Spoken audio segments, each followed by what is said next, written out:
Delighted to be in conversation with Sadhguru. What we'll do today is explore over the next hour or so what I'd call moral dilemmas. Moral dilemmas of various sorts, particularly with reference to the corporate world, and maybe give a different look to it, a different look to this whole context from the point of view what I'd call a mystic's eyes. Thank you, Sadhguru. Before I venture there, I want to just share with you, my first experience of seeing Sadhguru. That was on a flight to Davos, and he was sitting a few seats ahead of me, and I was struck. What came to my mind was, who is this mystic? Because I could not place him as an Indian, because the way he has his turban, well, it is each one's eyes and how you behold somebody. And it's only later that I got to know that this was the Sadhguru Jaggi Vasudev. Sometime I take off the brown coat. Yeah, maybe, he has that ability, I would say. In any case, that was that year, 2006, if I remember. He spoke of something very interesting. He spoke of something which he called inclusive economics. Inclusive economics wasn't a phrase anybody used 6 years back. Inclusive development, inclusiveness, we're talking of in the last 3 years or so. But 6 years back when this was postulated by Sadhguru, he also went on to explain that this is what holistic development is all about, and that all the tools required for that are in place. But I want you to start with this, because it's a positive note, Sadhguru. Okay. See, because we're talking about business, the purpose of business or the purpose or the goals of big business is to expand. You can expand in two different ways. One is by conquest, another is by embrace. I can conquer you or I can embrace you. Both ways you will become mine. If I embrace you, you will become mine willingly, and I will have better use of you in every possible way. I'm talking business, this is not my personal thing. But if I conquer you, I will still have you, but I have to sit on top of your head and make you do things, and you will do everything possible to make my life miserable. Yes or no? True, absolutely. So, people are trying to conquer, and their businesses and their activity is doing everything possible to make them miserable, and you can see it on their faces. Successful people are showing miserable faces, which is a wrong message to send to the world, particularly to the youth. If you send a message that success is misery, you're destroying humanity. Success is the sweetest thing that can happen to a human being. But now, you take the most successful 10,000 people on the planet, you will see they are an epitome of tension and anxiety and misery. You are sending a completely wrong message. This you can see took such a bad turn in United States of America in the 60s. The so-called corporates brutally wanting to grow, conquer the world, set such an image of themselves. The youth thought it's better to sit in the street corner and smoke pot. And it's a better way to live, at least you're happy, you're not causing any damage to anybody. This is a horrible way to exist. So it's extremely important that successful people send a clear message, success is a beautiful thing. It is not a suffering, it is not a miserable thing to do in your life. If this has to happen, your expansion has to happen by embrace, not by conquest. So inclusion is what you're trying to do, but you're trying to include by conquest, because every business wants to expand. I think somewhere, because of the way today the financial markets and whatever is happening, lot of businesses have lost this sense that what they want is expansion. They're only looking at their quarterly balance sheets, which is not allowing them to expand, it's too short-term for expansion. Very big visionary businesses, I'm sure ICICI Bank has looked at it this way, otherwise it wouldn't be what it is today. People are looking at expansion. Those who are really looking for expansion, they're not looking at what is somebody's opinion every quarter. You don't care what somebody thinks about you. People think all kinds of things about me in the last 30 years, but in the last 4 years, just to take last 4 years as a segment, in the last 4 years we have expanded over 20 times over, we multiplied, not expand. This is because of a huge embrace, not because of conquest. When you have expanded by embrace, you don't become miserable with expansion, you become joyful and wonderful with expansion. Thank you. I want to maybe stay on Davos for one more maybe round before we move on. You have seen Davos from 2006 till after the crash of 2008. And just before we came here, we were having a short chat, and you said you addressed depression in the post-2008 period. And of course, you have seen the euphoria of the preceding years. Euphoria to depression, how do these mood swings happen? And how does one balance out one's views, as it were? I think one reason is a lot of people have not strived for their success. They are successful by chance. That's why they're euphoric and depressed. If they had crafted their success, you would know the mechanics of success. It doesn't matter what's happening today, you know where you're going anyway. Nobody can take that away from you. So people who do not know the mechanics of what they're doing, the fundamentals of what they're doing, by chance, because of situational help, somebody becomes successful, he is euphoric, he thinks they're hitting a lottery, they're not successful. Hitting a lottery is not success, it's just chance. So because of that, you see too much of these swings. And anyway, as I was telling you, they asked me to handle this session called recession and depression. It was 2008, just then recession had moved into the European and American market. All these billionaires were carrying long faces, so I am supposed to spread it a little bit. Spread a smile, that is. So I said, recession is bad enough. Do you need depression on top of it? You always dreamed, you want to walk the beach, you want to swim, you want to go play golf. Okay, this is the time, less work, this is not the end of the world. And above all, the way we have structured our economic process in the planet is such that if we fail, we will be depressed. If we succeed, we will be damned. I said, I prefer that you're depressed. Because our economy is all about more, not about all. I think the business leaders, people who have reached a certain level of success, should shift their attention from more to all. All would naturally be inclusiveness. More is taking, all is an embrace. Indeed. Moving on to something that we see across India today, the mood of negativity. In a way, it is a continuum of this depression that we are looking at.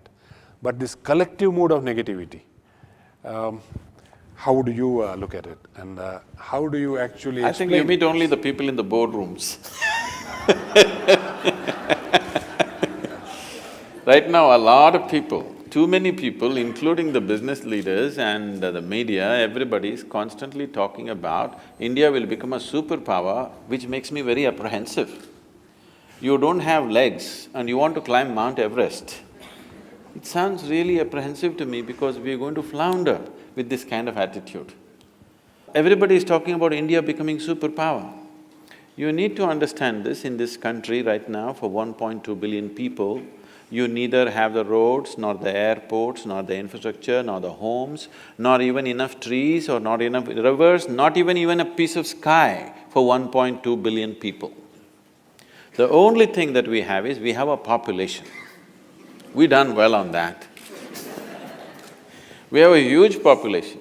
If you transform this population into a very competent, focused, inspired population, yes, we could be a superpower in a different way than you understand superpower in normal sense. Superpower means people have always thought military might and something else. But we will be a superpower because just about anywhere you go, already we see that, but in a much bigger way, every company on the planet could be led by an Indian, that is superpower. We're all over the place. Somebody was telling, see, this is Bharat, Mahabharat is elsewhere else. You know, it's in a different place. So, I know there's one segment of people who are constantly morose about markets going down, markets going up and stuff. There's another level of people who are too loose in their thought that they think we are going to become a superpower. We don't have the fundamentals. I don't have to tell this to you, you know better. We don't have the fundamentals to become any kind of superpower. It's just too much of nonsense.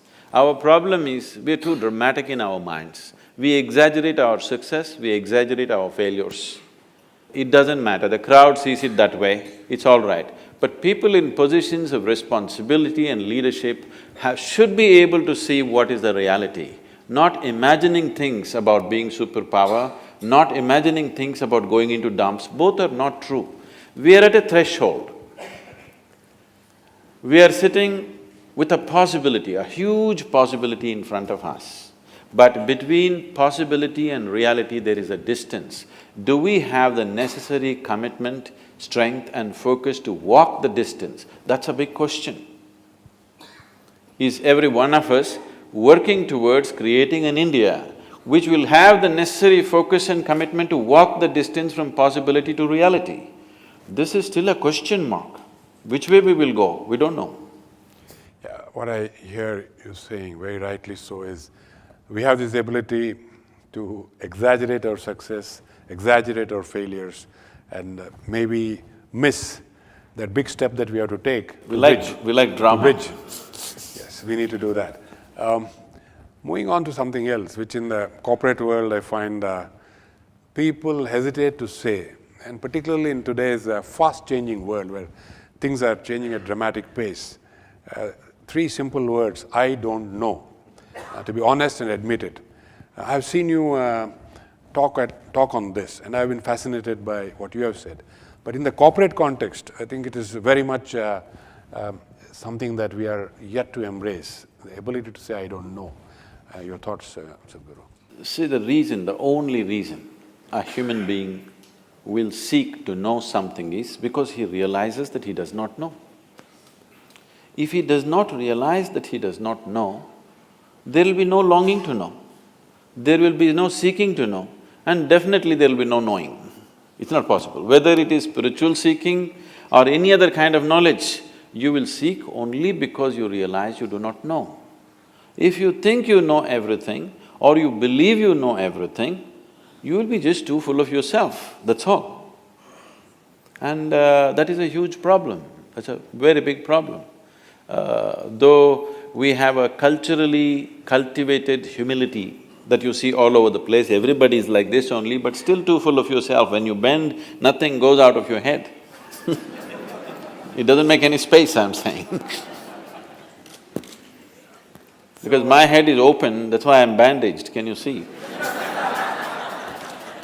I think that this is something that we have to understand and acknowledge if we are to grow as a nation in a business context.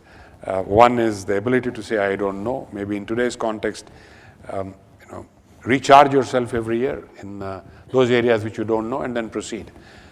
This brings me to another corporate question, a problem. Inability to have a clear mind. Perception clarity, as you have put it in your words, as applied to what we do. How exactly do we look at it, and what is it that you think will stand business in good stead? See, when you say you're a leader, why would 1,000 or 10,000 or 1,000,000 people think you're a leader? Because you are able to see something that others are not able to see. You have a little higher perch for some reason, for whatever reason, or you have a third eye or whatever. You have for some reason you are able to see something that everybody else is not able to see. That's the only reason why you will naturally become a leader, unless you are a Maharaja's son and we have to bear with you. If you have grown up to be a leader, that's the only reason. Because you're able to see something If you are able to do something that others cannot do, you would be probably an engineer, you would be something else and something else, but you're able to see something that others are not able to see. That's why you become a leader. A certain vision, a certain insight into the nature of things. What people will see tomorrow, you are able to see today. Not as a prediction, but you are able to see it and you are able to plan to get there before others get there. That's what makes you a leader. And now, if they don't have clarity of mind, today I see that wherever I go, particularly in the corporate areas, I wouldn't like to call it a corporate world because it's my endeavor to see that there's only one world, that people don't go on creating their own worlds. But in the corporate atmosphere, one thing that you see is people are tense and anxious because they think they are goal-driven. You want mangoes in your tree. If you sit there and do mango meditation, it's not going to come. If you nourish the roots, you never even looked up, never even thought of a mango, if you take care of the roots, one day mangoes will land on your head whether you want it or you don't want it. It will just happen anyway. But that whole thing is gone today, everybody has become goal-oriented and new age meditation teachers are telling you, don't bother about doing anything, just imagine and it'll happen. You don't have to do anything. Yes, it's going on, isn't it? Just think about it and it'll happen. Okay, just fanciful things, which sometimes work. The problem is, by chance, many things work, all right? If you simply throw a stone, a mango will fall. That doesn't mean you can do it once again. So if you somehow get to some place, when I say somehow, when you are not able to manage your own mind, how are you going to manage 10,000 people's minds? Because in some way leadership means you are able to draw these 1,000 people and take them in one direction. You are able to inspire these people or instigate these people, or like a Pied Piper, if you walk, they walk behind you because somehow you captured their minds and they decided that your way of thought and your way of looking is better than their own. It's not a simple thing. For people to think that your way of thinking is better than theirs, you will have to prove it in 1,000 different ways, otherwise they're not going to surrender their own way of thinking and feeling and whatever. So for you to prove that, first thing is you must be in charge of yourself. When you do not know how to take charge of your mind, your energies, your body and yourself, how will you take charge of them? And they're not safe in your hands. I would say, anybody who is scattered all over the place, in his hands, nobody is safe. Such a person should be one of the departments, he should not be a leader. If he has to be a leader, in his lap everybody should be safe, then only he can be a leader. That is possible only if you have taken charge of yourself. Lot of people have gotten there somehow. Can I tell you a joke? Please. Please. On a certain day, a bull and a pheasant were grazing. Bull was chomping the grass, pheasant was picking ticks off the bull partnership. There's a huge tree at the edge of the field. The pheasant very nostalgically looked at the tree and said, "Oh, alas, there was a time I could fly to the topmost branch of the tree. Now I do not have enough strength in my wing even to get to the first branch." The bull very nonchalantly said, "That's no issue. Just eat a little bit of my dung every day. Within a fortnight you'll get there." Pheasant said, "Come on, what kind of rubbish is that?" The bull said, "Really, try and see, the whole humanity is on it." So very hesitantly, the pheasant started pecking at the dung, and lo, on the very first day it reached the first branch of the tree. Within a fortnight, it reached the topmost branch of the tree, just beginning to enjoy the scenery. An old farmer was rocking on his rocking chair, saw a fat old pheasant sitting on top of the tree, pulled out his shotgun and shot the bird off the tree. The moral of the story is, many times even bullshit can get you to the top, but it never lets you stay there. You know, the phrase was coming at the end, you know, where the joke really was cracked. I was just trying to sensitize I know. to the dung Sadhguru always says this, that drama is important. So, midway, I think we all thought the joke was already cracking, but we didn't hear the crack. We heard it crack at the last minute. A slightly more difficult subject for us. I'm sure not for you, honestly. Egos, because this is something that we deal with every day in the corporate world. You have egos across colleagues. You build, organization structures. I call them cages because very quickly it is like you are in your cage and you're protecting your cage and you don't want anybody to come anywhere near it, and so on and so forth. How does one deal with the egos? Or maybe a larger question, how does this whole thing arise and how do you, where does this conclude? You want a business answer or a spiritual answer? No, I want a spiritual answer. Business answer we try in our own crude way, but I think we now have to try from your eyes, how is this handled? See, a lot of people have taken on this mode. Whenever they do something nasty, they would like to blame it on you, but you are not willing to take it. So they blame it on Mr. Ego. Where is this Mr. Ego? He only comes in when you're nasty. When you're beautiful, when you're joyful, when you're loving, when you're wonderful, Mr. Ego is absent. Only when you're nasty, you want to put it on somebody else because you haven't found anybody else, you have invented one Mr. Ego. There's no such thing. It is just that human beings are right now in a condition where sometimes they're pleasant, sometimes they're unpleasant, sometimes joyful, sometimes miserable, sometimes wonderful, sometimes horrific. This is what they are. Is there anybody here who is 24 hours good? Oscillating. This moment you're wonderful, next moment you're nasty, isn't it? So, because of this volatile inner nature, because it's not established, in the yoga we say, yoga saha kuru karmani, first establish in your yoga, then act. That's not been done. First is action. When you have first action, this is what happens. Because you're unsettled, you are going from pleasantness to unpleasantness just about any time with smallest instigation, you have invented Mr. Ego.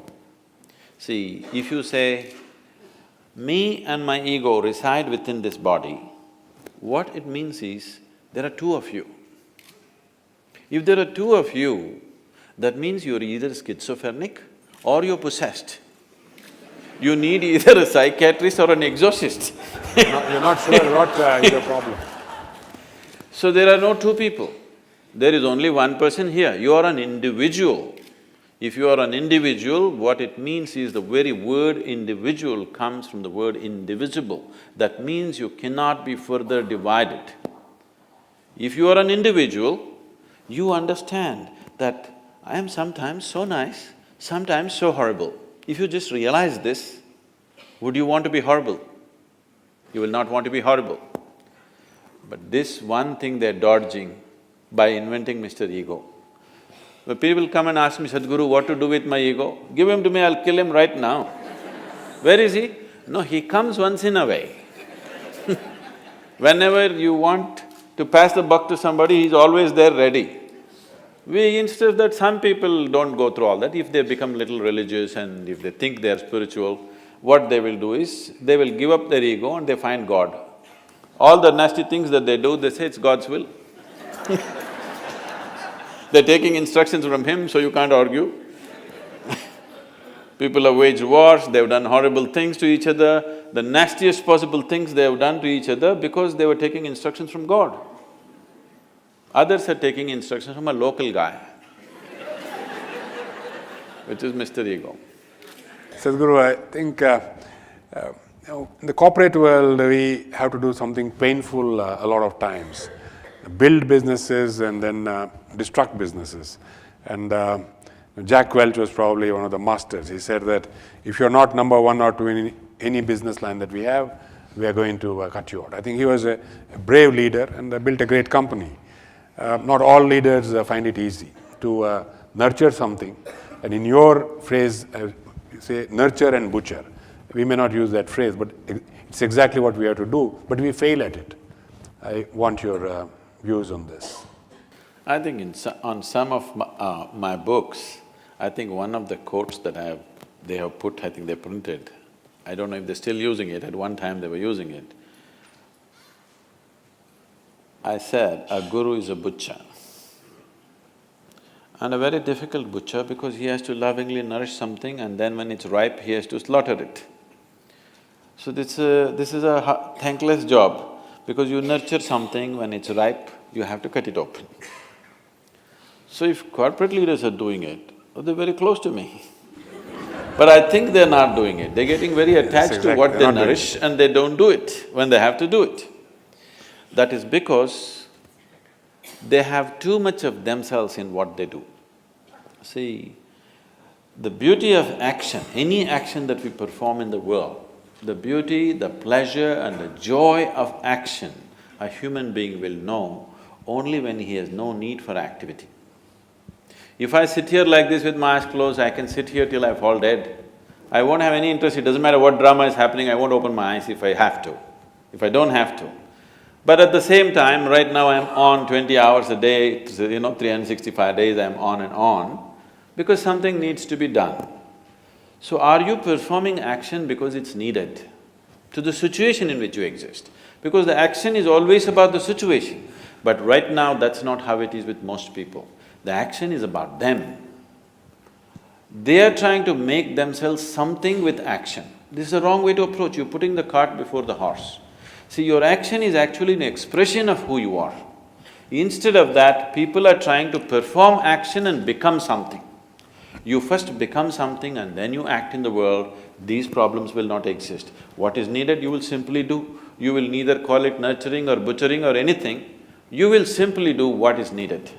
Right now, so many unnecessary things human beings are doing on this planet because it's about them, it's not about the situation in which they exist. So very right. I think in the corporate context, it's probably the most difficult thing for most people to do. They probably develop some attachment which they cannot let go. And they're like grandmothers. Like grandmothers. They're like grandmothers, so… They were ready to die, but once the grandchild comes, they don't want to die. It's wonderful. Wonderful. Again, in the corporate context, you learn, you devote and you work. My interpretation of Gyan, Bhakti, Karma. Is that right, or we need to sequence it differently in a corporate context, or is there something else that we need to understand from these three words, because they hold a lot of importance in a whole lot of things that you have actually talked about. And I'm trying to seek how this could be used in a corporate context. So this is relevant for any context, whether you're a corporate leader or a political leader or a spiritual leader or whatever, or you're just one little thing you have started, you're not a leader of anything, it doesn't matter who you are, for everybody it's relevant in the sense, you can only work with what you have. You cannot work with something that you do not have. You can work towards something that you do not have, but you cannot work with what you do not have. Am I clear? We can work towards something that we do not have, but we cannot work with what we do not have. We can only work with what we have. So right now when I say what we have, the only things that you have as a human being right now is your body, your mind, your emotion and your energies. These are only four things you have. Rest is all imagination. Imagination helps to sleep well tonight,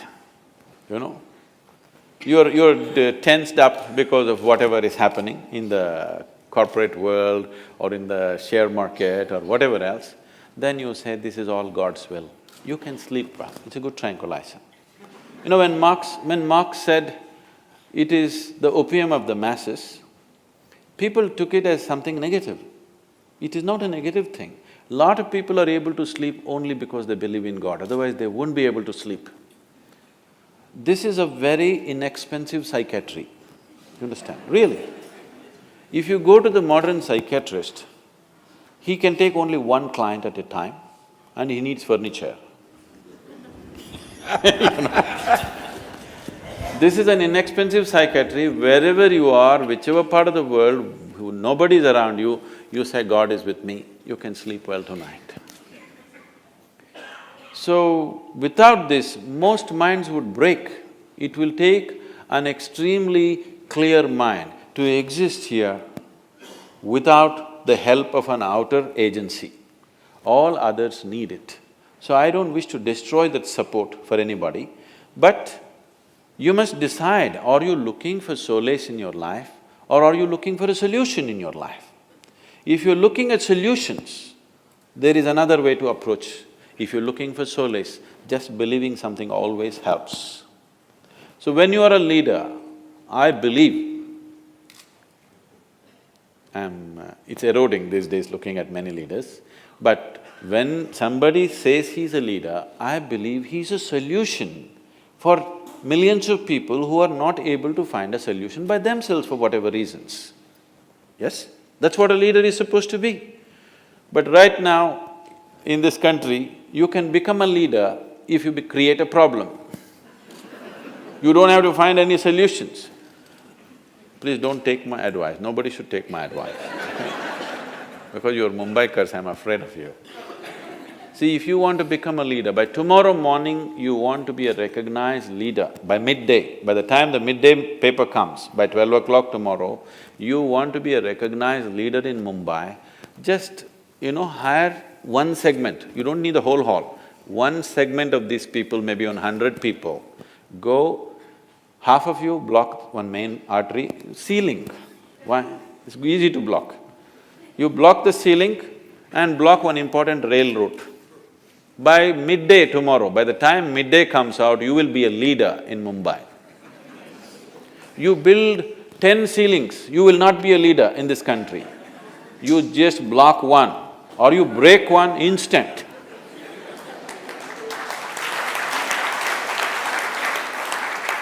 So this is something that has to change in the nation's consciousness, that people who create problems, we are identifying them as leaders.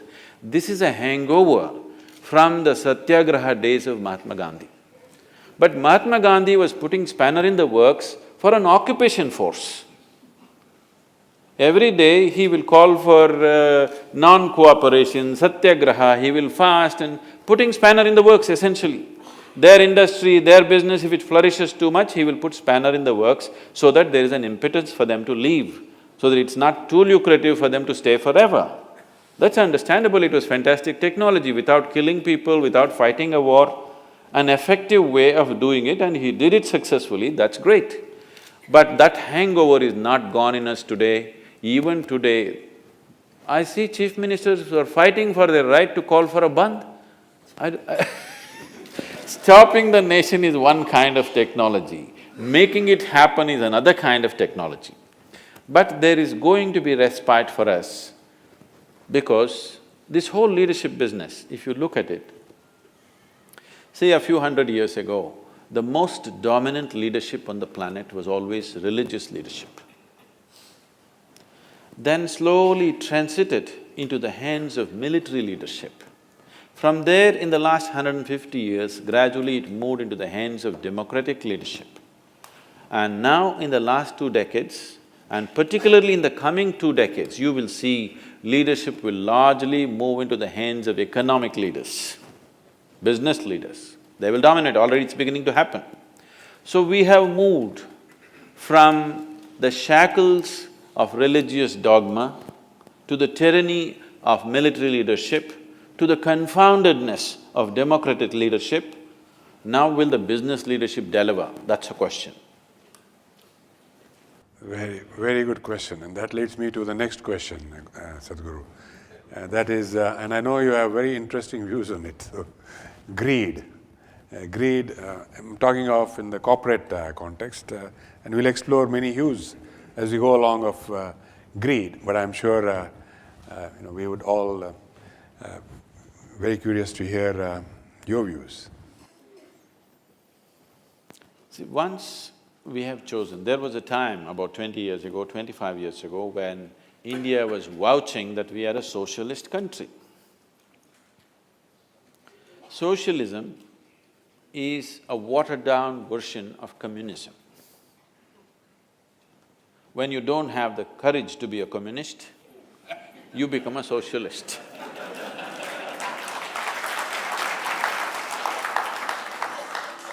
which has always been one of the serious problems with our nation, that we don't have the courage to say who we are, what do we intend. We'll always beat about the bush, we always beat about the bush, which leaves everybody in confusion, because nobody knows where we want to go. So, communism as an idea is a fantastic idea. Karl Marx might have known a lot about economics, but he knows very little about human beings. He predicted that the richest nations in the world will become communist. People will share their wealth with each other, and how wonderful it's going to be the world. It's a fantastic dream. It's a beautiful dream. It's one of the best dreams the world has dreamed, that everybody will be equal, everybody will have everything, nobody has to… it's by our need, not by our greed. You may produce $1 billion, I may produce nothing, but you are willing to share with me. There's a very beautiful story, incident which happened when Mark Twain visited. He was so excited. Wow, rich are going to share their wealth with the poor and everybody is going to be equal, equal opportunity for everyone. This is fantastic. Everybody wanted to go. Lots of thinkers and authors from America traveled to Russia because they were so excited. This is it, the world is going to change. So Mark Twain was walking in a country road. A country Russian gentleman was walking in front of him with 2 hens under his arms. He ran up to him, caught up, and he said, "Comrade, are you really a communist?" He said, "Yes, I am, I'm a party member." He said, "Is it true that if you have 2 bungalows, you will give away 1 to your comrade?" "Of course. If I have 2 bungalows, I will give away 1 to my comrade. I'm a party member, I'm an office bearer." "If you have 2 carriages, will you give away 1 to somebody who needs it?" "Of course, I'm a party member, I'm the president in my village. I have to and I will." "You have 2 hens, will you give away 1 of them?" "What the hell, that's all I have." So people wanted to give away what they don't have.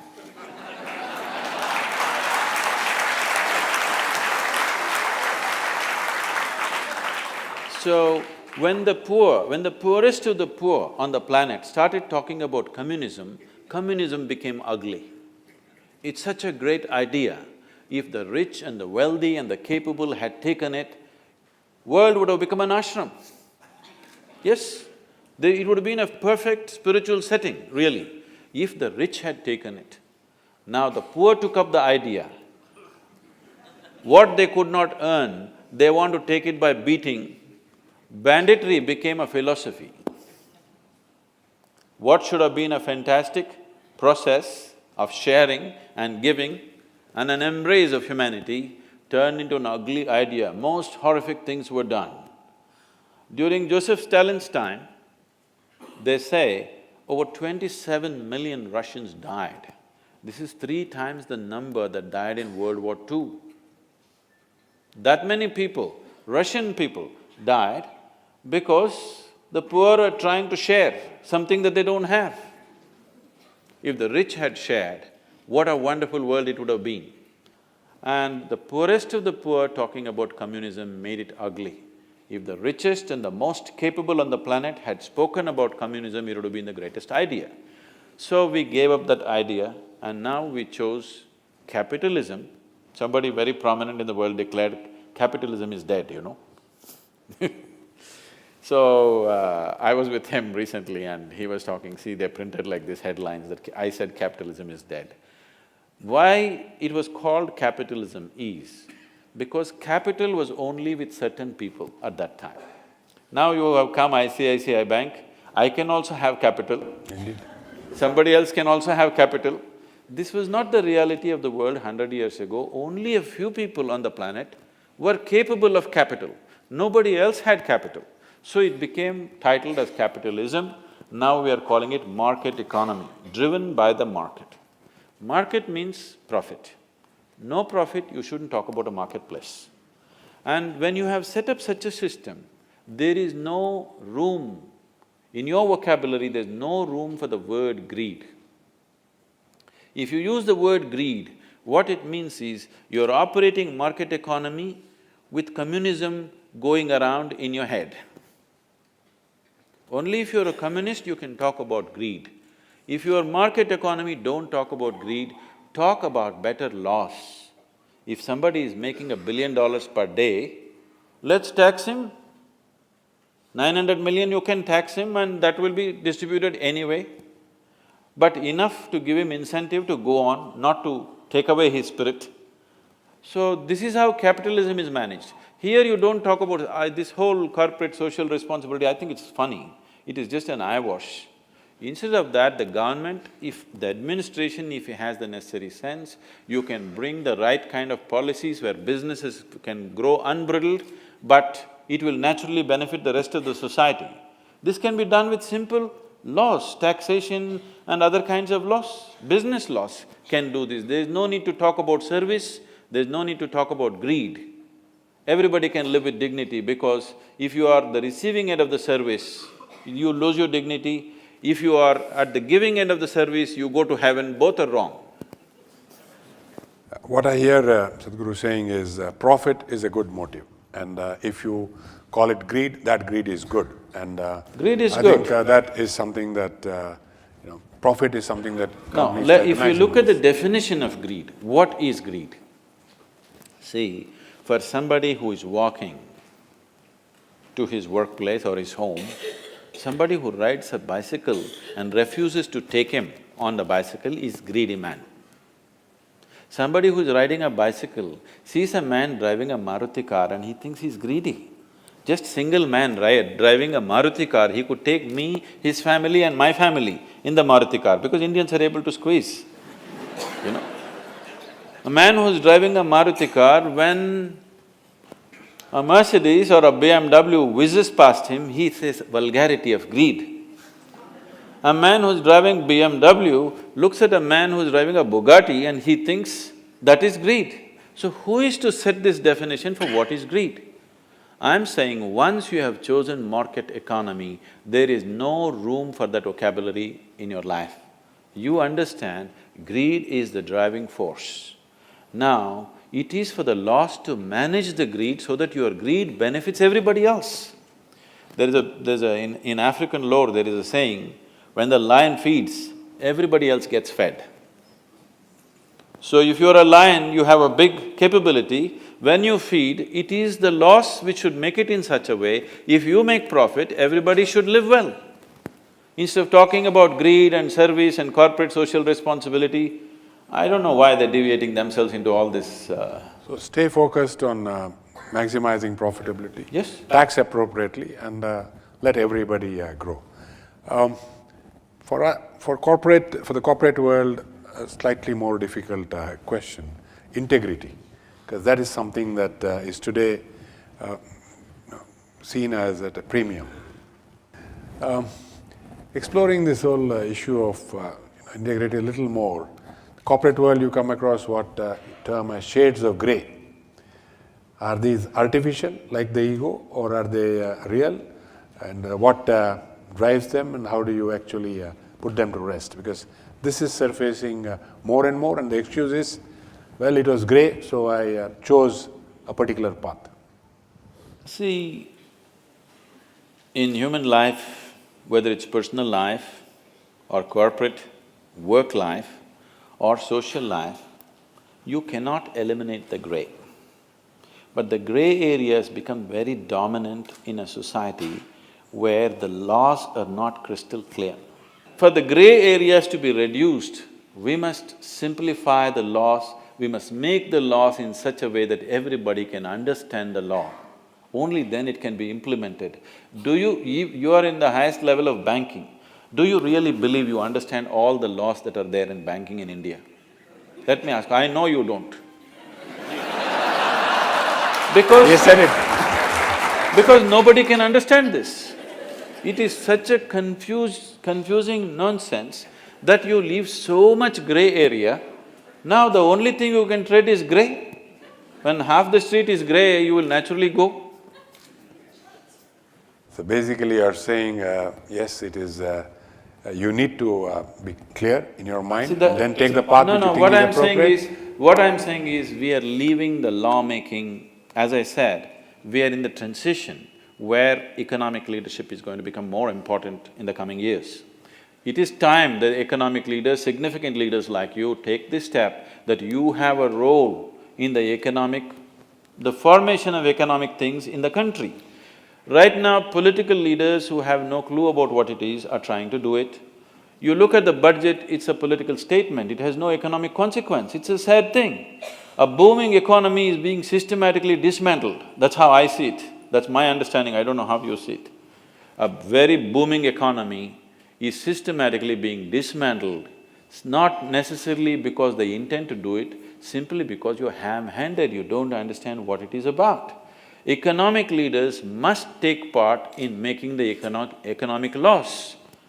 Now, the reason why this is not allowed is, business and corporate leaders are seen as vested interests. So one important thing that you mentioned about integrity is that the business leaders should be able to shed this tag of being a vested interest. This is a high time. As I said earlier, will the business leaders deliver? Whether they deliver or not simply depends on, are they able to shake off the vested interest tag? If you shake off the vested interest tag and build a trust with the people, then you will see economic leaders will participate in making of the economic laws. When that happens, we can reduce the gray areas considerably and we can set up highways to development, not obstacle courses. A complex problem because once you bring in vested interest, it gets even more complex. I want to go on to something again in the corporate world which which we face. And you have used a phrase, coming, going and staying. We are seeing that happen in the corporate world with all the constituents or major constituents or people. The approach is you come and you think of going even before you come. And staying is a little further away from the mind. Even marriages are becoming So, your perspectives, Sadhguru. You see, because as we looked at a corporation as a whole also is thinking in terms of short-term benefits. There is no long-term commitment to what they want to create. Individual human beings also taking the same attitude. No human being can create anything truly wonderful if he is not absolutely devoted towards what he wants to do. Whether it's sports or economics, business, spirituality, it doesn't matter whatever. No human being will rise beyond mediocrity if he's not devoted to what he's doing. That means if you're devoted to what you're doing, the consequence of your work is not even an issue for you. What you're doing is the main issue for you. Now, whether you stay in this company, that company is not the problem, but you want to create this is the problem. If you have that focus, then where you are doesn't matter, benefits will happen. The chances of you coming and going is very limited because you would like to, because it takes a certain amount of time to build teams, it takes a certain amount of time to evolve into a trustful position in any organization. Without people around you trusting you, without people around you looking up to you, nobody is going to achieve anything significant. Only they may get better salary. If somebody gives them few thousand rupees more somewhere else, they keep shifting.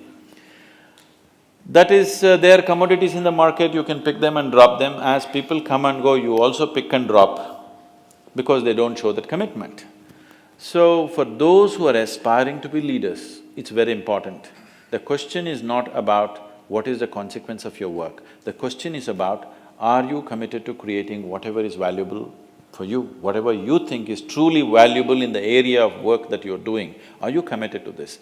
Without this commitment and devotion to what we are doing, humanity will not, individual human beings will not rise beyond their mediocrity.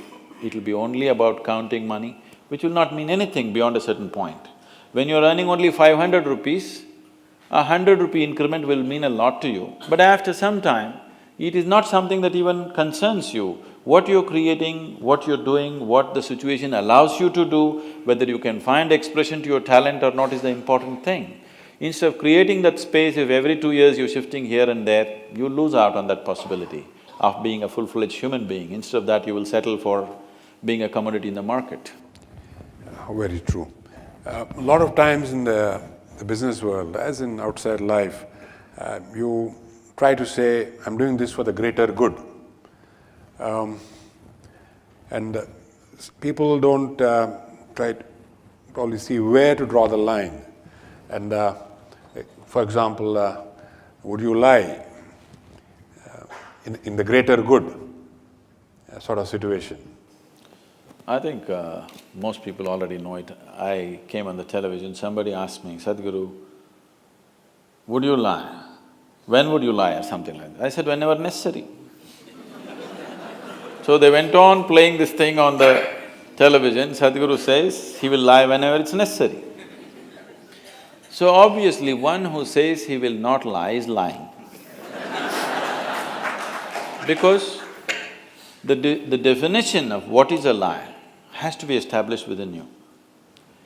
Now, you are trying to create something for everybody's well-being. The thing is to make it happen. You are going by verbal realities. What is true and what is not true verbally is not the thing. In reality… So right now, let me ask a simple question to all the audience. See, right now, there is one new kasab walking on the street. I was there also. He asked… because he wants to find a packed house for his work. He asked, are there people in the hall? Tell me, shall I lie or tell the truth? You tell me, accordingly I'll do. Should I lie to him or tell him the truth? I will lie to him without batting an eyelid. I will. If you don't like it, I can't help it, that's how I am. Yeah, and that's a very, very, very perceptible… Because the question is, are you ruled by morality or are you ruled by your consciousness of inclusiveness? That's a big question. Are you existing here as a piece of life or are you existing here as psychological structures of morality? I am here as a piece of life. My life reverberates with every other life and I will do whatever I have to do for that, whatever. So there is a concept of greater good, as long as the good is something that you can clearly identify, evaluate and then take a view on. I wouldn't say greater good or lesser good. Is your action inclusive or exclusive? That's all the question is. Inclusive means you're trying to take everything inward, exclusive means you're trying to push things out. Whenever you do something, will this lead to a larger sense of inclusiveness or will this set up exclusiveness? This is the question, this is the only crime on the planet, isn't it?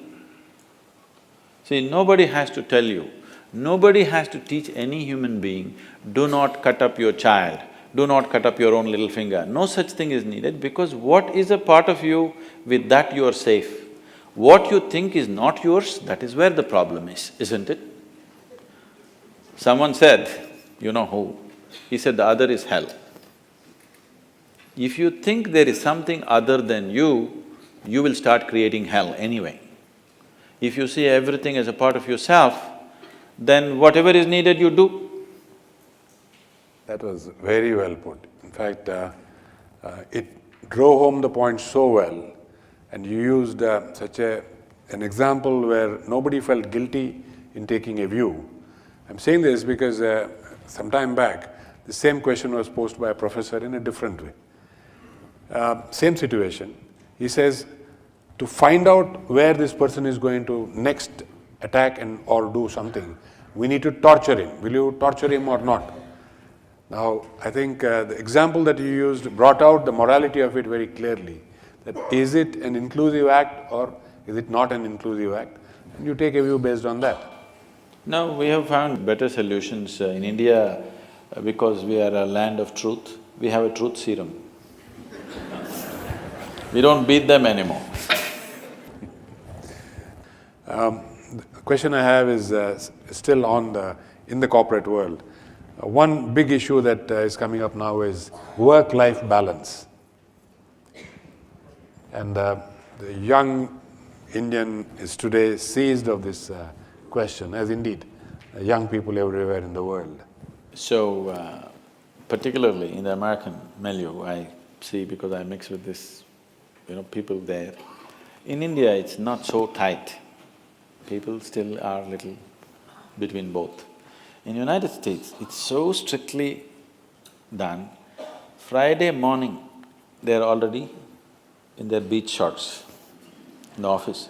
Inside their trousers, they got beach shorts. When they come out of the parking lot, they're pulling it out. Because Friday evening, they don't want to be seen in their pinstripe they want to be seen in the beach shorts. So this distinction between work and what is considered fun or pleasure is too stark. That is mainly because you're suffering your work. If you are enjoying your work, that distinction wouldn't be so stark. If you went to your work like you're going there to have a love affair, if it was a love affair, for me my work is a love affair. If I work 22 hours a day, I don't feel that, something has been taken away from me because you're doing what you care to do. If you're doing what you really care to do in your life, if you're constantly creating what you care to do in your life, everywhere you go, no matter whether it's a workspace or on the street, wherever you're constantly striving to create what you care for, then you will see you're like on a holiday, always.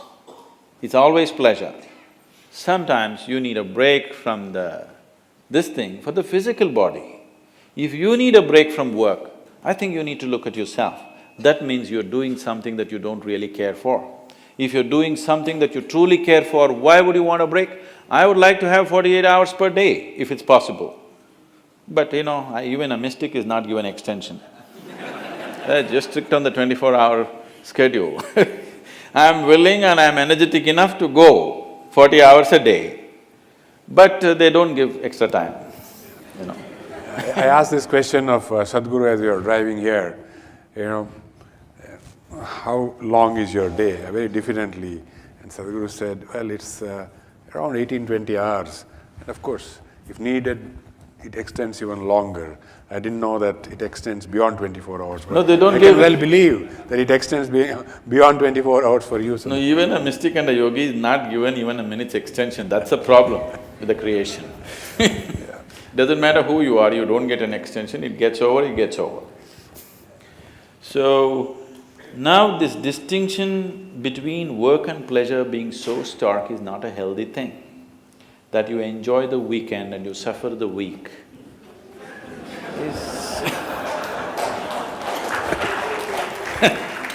is not a good way to exist. The last question I'll ask before we open it up is to do with social media and the rise of social media. How do you see that impacting our lives? And as broadband connectivity grows, and it's growing at a rapid pace in India, I think 1 billion Indians will be connected and could be participants in this big net, as it were. I even met the person who started this Facebook thing. And about 8 months ago, I was telling my daughter, show me this, what is this Facebook, I've never seen. She said, oh, this is not for you. I said, why is it not for me? Am I so ancient that I can't book up somebody's face? She said, that's not it.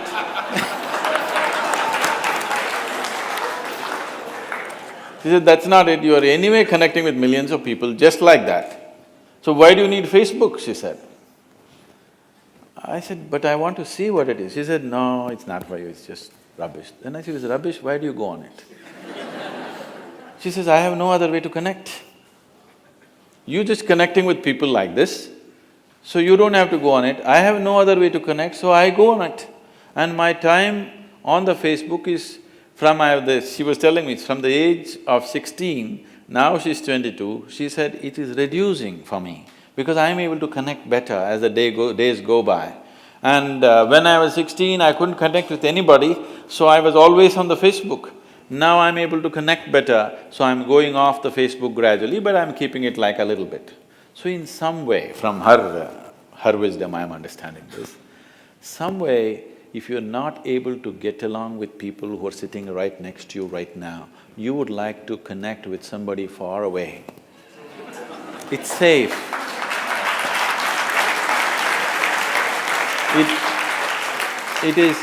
It doesn't cost anything. If you have to fall in love with the person who's next to you right now, it costs life. You have to give away a part of your life, otherwise it's not going to work. You can love somebody in New Zealand. Every day he will write love letters to you, you can write love letters to him. You don't even know whether it's a man or a woman because we do not know how many faces he has. And it is a kind of an entertainment and a distraction. This is not new, I want you to understand. People have been doing this for a long time. Now this Facebook or long-distance love affair is not a new thing. People have been doing this in their own way without technology. Now they're using technology. I'm not saying it's wrong, but I'm saying it may make people very remote islands in the world, that they think sitting in their room, they're having a great relationship with the world without ever knowing what human transaction is. Because every human being has to learn human transaction, because if you do not learn human transaction, you will not become a human being, you will become a psychological being, a mass of nonsense in your head and you think that's everything. Only when you transact with people, when there is giving and taking and the borders are crossed and somebody irritates you, somebody steps on your leg and somebody steps on your head and they do all kinds of things. When they do all these kinds of things, you understand your limitations, your boundaries, your struggles. This is very needed for human growth. In some way, in one way it is enhancing, but in another way it is making lots of people a kind of islands. So what I would say is, technology has no quality of its own, it's just an enabling. How we use it, it can make us or it can break us. So it is left to the individual and it is left to the cultures, left to the educational institutions and people who are educators who are involved in it, to bring this awareness into the child that technology is made for our well-being, not to destroy ourselves. If this is taught to every child, I think they will use it in a positive way. Thank you. We can open this, a few questions to the audience.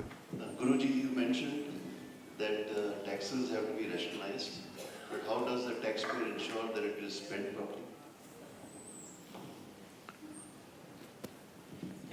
I said, in the making of the laws, economic leaders have to be included, especially the economic laws. Once that happens, the next step of how it is used also will come into their hands. I'm saying the law-making should not be the prerogative of people who just from nowhere they pounce and just land in the parliament just like that.